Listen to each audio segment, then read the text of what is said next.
freighters capacity has increased from 7 in 2018 to almost 28 today. And also our volume of international cargo traffic for Indian air companies has increased from 2%, a measly 2%, to almost 19% today. So there has been a exponential jump in capturing market share in the cargo space from an international perspective as well.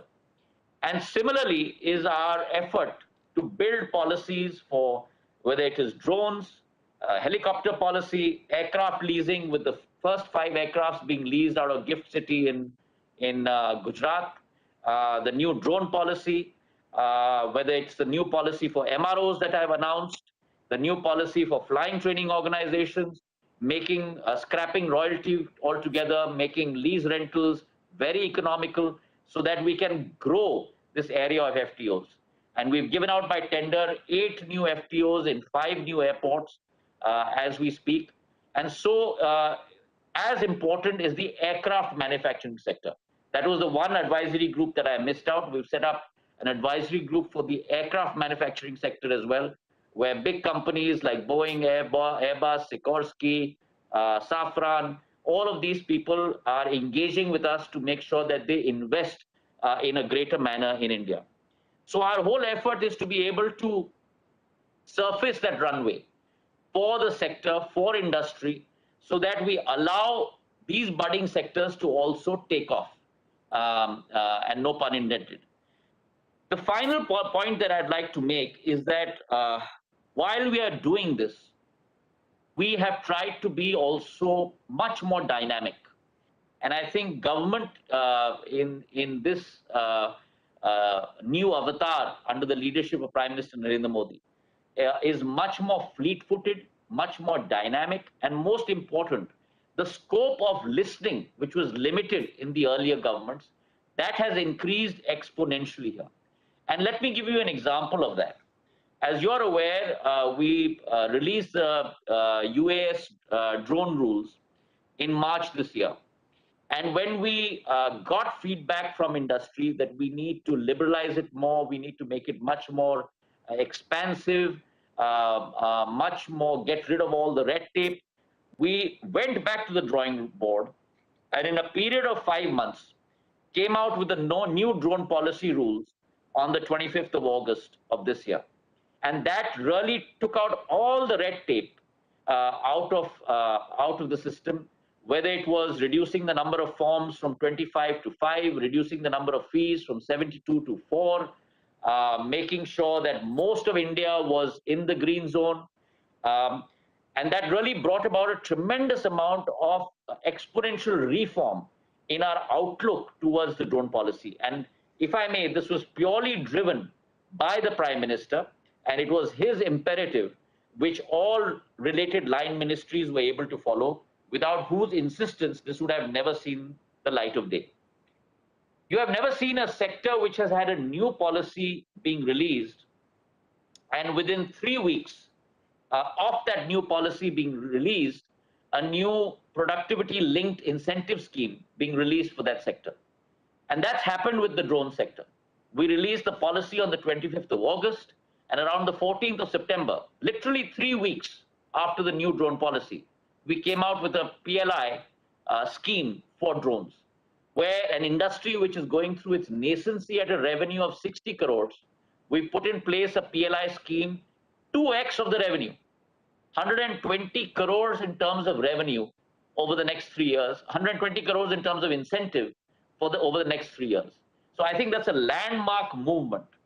And along with that, brought in place the airspace map, which we had committed to you 30 days, where we had to not only integrate with all the line ministries in the center, Ministry of Home, Ministry of Defense, and so on and so forth, but also all state governments, close to about 35, 36 state governments, to be able to come out with the red, green, and yellow zones. And I think it's a record that we were able to do it in 30 days, something that would, a process that would normally take over a year to do.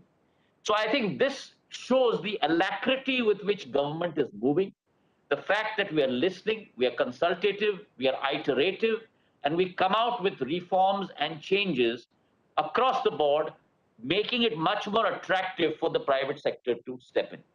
The second example for you is Air India, our national flagship carrier, which over the last 10 years, due to the policies of the past governments, had really become a drag on the resources of our country. And that divestment process was successfully completed. The handover is in process. I wish the new bidders all success. And I think in many ways it's changed the long-standing perception of government in business. The fact that we believe that the private sector has an integral role to play in making sure that the service value proposition is there for all customers. And I think the Air India transaction is testament to that belief of Prime Minister Narendra Modi and this government. Finally, we ourselves have a very expansive national infrastructure pipeline in terms of capex, almost close to 25,000 crores over the next 5 years. And mind you, all of this was being financed by internal accruals of the Airports Authority of India. And the last year, as you all know, has been very difficult, but we are committed to ensuring that we achieve that target. And therefore, the government's prerogative of minimum government and maximum governance is something that we follow religiously here at the Ministry of Civil Aviation. So in conclusion, I'd like to say that there's a very old classical adage, which is always said that make haste slowly. And I think that's the policy that we are following here at the Ministry of Civil Aviation. I think it's important to be able to move fast, move with alacrity, but make sure that your moves are well thought out. Make sure that your consultative process is not violated. Make sure that every person along the value chain and all stakeholders are heard, so that the policy that one comes out with, the pronouncements that one comes out with, is one that benefits everyone along the value chain, including the end customer. And that's something that we believe in tremendously. We are very glad to see that normalcy is returning very rapidly. And the fact that from an average of close to 1 lakh of passengers daily, we are close to a new record high, as Shireen said, of 3.28 lakhs last week. We are very confident that we will return to normalcy in the near future. Passenger load factors are also showing a very healthy uptrend. The high was close to about 87% across all airlines, which is extremely reassuring. And therefore, I'm looking at a return to normalcy over the next couple of months. Along with that, the fact that we have 2 new airlines coming on board, I wish them all the very best. Reborn Jet Airways and the new airline Akasa, which also shows that there's a bright future for aviation. The fact that you've had a very checkered past with a lot of airlines closing down, today we have the birth of new 2 airlines taking place, is a very, very promising sign for the future. And therefore, we want to have an environment which fosters fair competition and enhances opportunities for players across the value chain in this sector. So with those words, I'd like to thank you. I've taken a little bit longer than expected, but I wanted to give you an overarching view of what we are doing in the Ministry of Civil Aviation. And thank you very much for having me. Well, Mr. Scindia, many thanks for giving us a very comprehensive